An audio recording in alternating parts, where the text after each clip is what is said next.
Halo teman-teman, salam sehat selalu. Kita berbicara sepak bola lagi.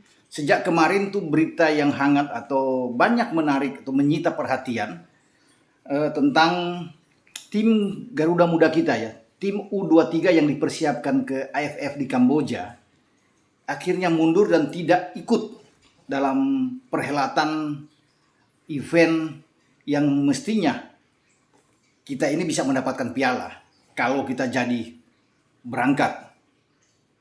Akhirnya pelatih Sintayong ini mengusulkan ya untuk dipertimbangkan tidak berangkat dengan kendala utamanya itu COVID yang menghantam skuadnya.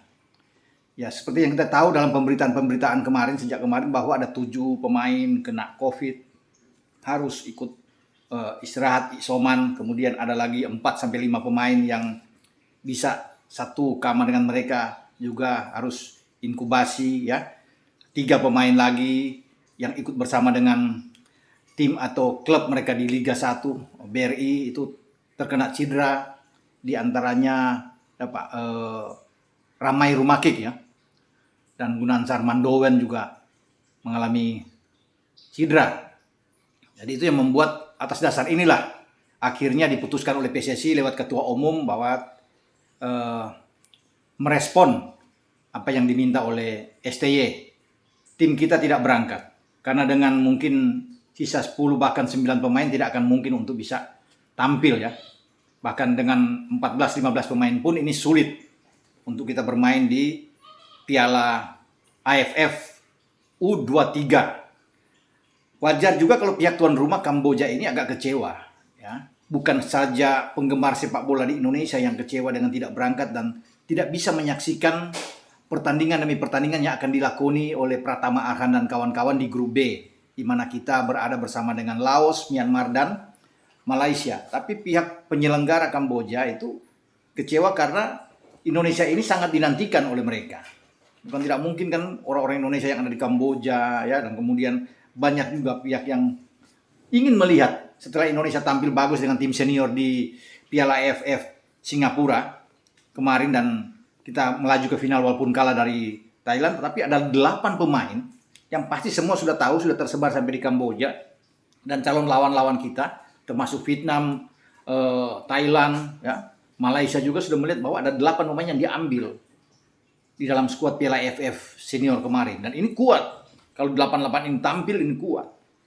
Ditambah dengan pemain-pemain muda yang diselipkan oleh STY seperti Ronaldo Kuate, ya, Marcelino Ferdinand, Beckham Putra yang juga akan ikut, Muhammad Kanu yang akan ada di dalam, banyak pemain-pemain yang bisa ditampilkan. Ini menjadi sebuah tim yang sangat menakutkan.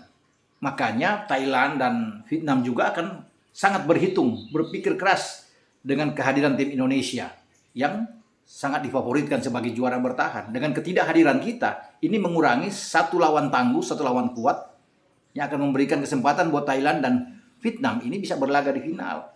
Termasuk Malaysia yang berada satu grup dengan kita, karena dijadwalkan kita akan bertarung dengan Malaysia dalam pertandingan terakhir, kalau tidak salah pada 21 Februari. Karena kita akan mengawali melawan Laos. Sayang kalau kita tampil melawan Laos, pasti kita akan menang melawan Laos. 3 poin sudah di tangan. Kemudian pada tanggal 18 ketemu dengan Myanmar. Kita juga pasti menang, sehingga hanya memperebutkan juara grup bersama dengan Malaysia, dan Malaysia takut menghadapi kita. Ya. Kalau kita tampil dengan pemain-pemain itu sebagai Pratama Arhan, Rizky Ridho yang ada di sana, Rahmat Irianto, Ramai Rumakik, Sahrian Abimanyu, ini sangat kuat tim kita ya. Jadi wajar kalau semua penggemar sepak bola Indonesia itu agak kecewa karena tidak bisa hadir, karena banyak yang haus akan tontonan, ingin melihat seperti kemarin kita tampil di Piala AFF Senior, sekarang diulangi lagi di U23, tapi tidak kesampaian. Apa boleh buat?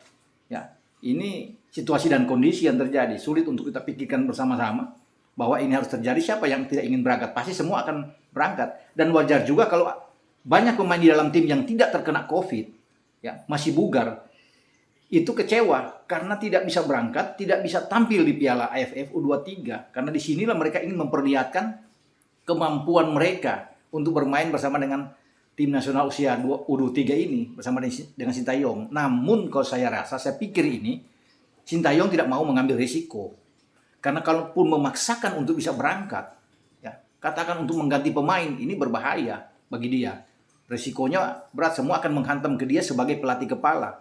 Kalau gagal nantinya, kalau kita katakan yang paling buruk kita tidak bisa lolos dari grup B dengan pemain seadanya, dampaknya akan ke dia, akan menyerang ke dia sebagai pelatih. Apapun itu yang harus dikatakan, pasti dia akan dihujat, dia akan dihajar di sini, ya, akan terpojok Sintayong. Walaupun memang ujungnya kan dia ini dipersiapkan di Piala Dunia U20 atau di AFF Senior pada akhir Desember nanti, tapi kegagalan itu akan juga terjadi pembicaraan hangat untuk menyudutkan Sintayong. Kenapa memaksakan tim yang memang sudah tahu nggak bisa kok dipaksakan untuk berangkat? Nah ini sehingga dia bisa mengambil keputusan lebih baik jangan berangkat.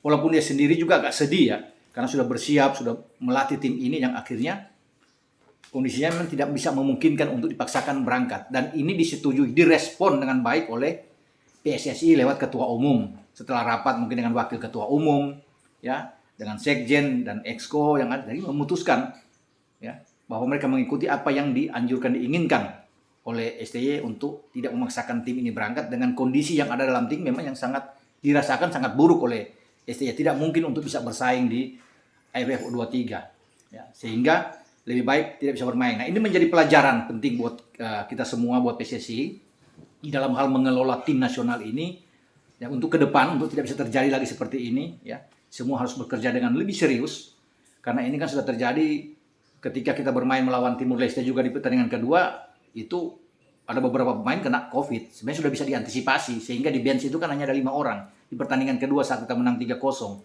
Nah, dengan ini memang harus betul-betul dikawal dengan baik. Pengelolaannya harus betul-betul profesional lagi untuk ke depan. Ini pembelajaran yang terjadi dengan kita ketika kita sebagai juara bertahan tidak tampil di event di mana kita punya kesempatan untuk meraih gelar juara. Sintayong bisa mengangkat trofi pertama dia, walaupun ini masih di level tingkat junior. Namun sekali lagi sangat disayangkan. Dan ini sudah menjadi pilihan bahwa akhirnya kita tidak mengikuti turnamen di Kamboja yang akan berlangsung pada dimulai tanggal 14 ya, yang akan berakhir mungkin di tanggal 24 atau 26 Februari akan datang. Nah, kita akan fokus sekarang ke Vietnam aja di SEA Games bulan Mei. Karena di SEA Games bulan Mei inilah kita akan ikut dengan tim juga yang sama seperti tim saat ini, U23. Memang berat karena Vietnam sebagai tuan rumah, tidak mungkin Vietnam ingin kehilangan muka. Mereka ingin medali emas. Jadi perjuangan yang berat yang harus dilakukan oleh STY bersama dengan skuadnya. Skuad yang saat ini dia tangani. Karena bukan cuma Vietnam, Thailand juga, Filipina, Myanmar, Kamboja, Malaysia, Singapura juga bertekad untuk bisa menghadang Indonesia. Ya, karena ada kegembiraan buat mereka kalau bisa mengalahkan Indonesia. Karena Indonesia lagi sedang menjadi pembicaraan hangat. Setelah itu harus bersiap di kualifikasi putaran ketiga Piala Asia pada bulan Juni, di mana kita berada di pot 3, menunggu hasil undian pada tanggal 24 Februari yang akan datang. Kemana kita akan bertarung dengan siapa saja. Ya, mungkin kita akan ketemu dengan Thailand atau ketemu dengan Singapura juga. Kita tidak tahu di grup. Tapi setidaknya kita tidak ada di pot 4. Dengan peringkat kita naik di 160, menggeser Singapura, kita ada di pot 3 agak lebih enak lah buat kita dibandingkan dengan di pot 4 yang akan mendapatkan lawan-lawan yang sangat berat. Setelah itu kita harus konsentrasi lagi pada bulan September. Asian Games, ini skopnya lebih besar lagi kalau kita ikut. Menjadi tanda tanya lagi apakah kita bisa mengulangi apa yang dilakukan oleh tim muda kita saat ditangani oleh Luis Milla pada 2019, di mana kita bisa melaju sampai ke perempat final. Saat itu. Kalau ini bermain di Cina, di Asian Games, lawannya itu dari Timur Tengah tuh kencang-kencang semua. Uni Emirat Arab, Arab Saudi, Qatar, ya, bagus-bagus semua pemainnya. Ada Kuwait, belum lagi kita dengan semenanjung Korea Utara dan Selatan, Jepang, China, semua tim-tim yang hebat. Di samping di ASEAN, tim ASEAN sendiri ya, kita tahu bersama Vietnam dan Thailand masih sebagai tim yang terkuat. Jadi pada bulan September yang akan datang itu kondisi kita juga dan peluang kita agak berat ya kalau bisa mengatakan. Kemarin aja kita bisa masuk karena kita sebagai tuan rumah. Ya, mudah-mudahan kita bisa baik ya, bisa keluar dari grup untuk pertandingan di Asian Games nanti. Setelah Asian Games di penghujung tahun itu ada Piala AFF Senior seperti yang kita ikut kemarin. Ini juga menjadi target utama buat kita untuk Sintayong untuk bisa merebut juara. Kalau kita sudah ke final kemarin, sekarang masih juara. Tidak mungkin lagi kita harus 7 kali bisa menjadi runner up. Ini menjadi target memang. Dan PSSI pasti akan mengejar itu. Syukur-syukur kita bisa menjadi tuan rumah. Yang menjadi tuan rumah dan Piala AFF itu, sehingga kesempatan merebut gelar juara untuk pertama kali dalam sejarah Piala AFF ini, di tingkat senior itu akan terwujud. Dan STY bisa mengangkat piala dia. Karena kan STY tinggal tahun depan berakhir, pada Desember tahun depan kontraknya berakhir. Tinggal menunggu perpanjangan dari PSSI setelah usai Piala Dunia U20 di mana Indonesia menjadi tuan rumah. Jadi memang STY ini berkejar dengan waktu ya. Dia ingin melihat hasil yang harus didapatkan ini. Dan ini tuntutan juga dari PSSI. Makanya tidak mengherankan kalau dia mengejar dengan pemain-pemain keturunan yang harus datang. Kemarin 2 sudah gagal, yaitu Hes Hilgers dan Kevin Dix ya. Tinggal berharap sekarang di Jordi Amat dan Sandy Walsh. Artinya di belakang juga agak kuat dengan kehadiran Jordi dan Sandy. Lebih bagus di belakang. Tapi kan tetap kita akan butuh di depan juga. Yang menjadi salah satu lini yang agak lemah di Piala AFF di Singapura kemarin. Tinggal 1. Ya cadangannya tinggal Ragnar. Tapi kalau Ragnar mundur juga ya selesai. Jadi kita tetap fokus ke depan untuk bisa membangun tim ini dengan STY yang menjadi harapan utama. Ya, untuk bisa mendapatkan hasil yang baik di dalam sebelum dia mengakhiri masa jabatan dia, dan kalau diperpanjang akan jauh lebih bagus tentunya. Banyak yang menginginkan demikian, tapi PSSI juga akan melihat dari hasil pasti. Akan dievaluasi oleh PSSI semua hasil yang ada di 2022 sampai berakhirnya Piala Dunia di 2023 untuk U20. Kita nantikan perkembangan ke depan. Sampai di sini pembicaraan saya dengan ketidakhadiran tim muda kita, tim U23 untuk Piala AFF di Kamboja. Sangat-sangat disayangkan ya, karena Covid, ya apa boleh buat. Trofi yang depan mata lenyap, melayang. Namun kita masih punya kesempatan ke depan. Oke, selamat berjuang untuk tim nasional Indonesia ke depan. Ciao.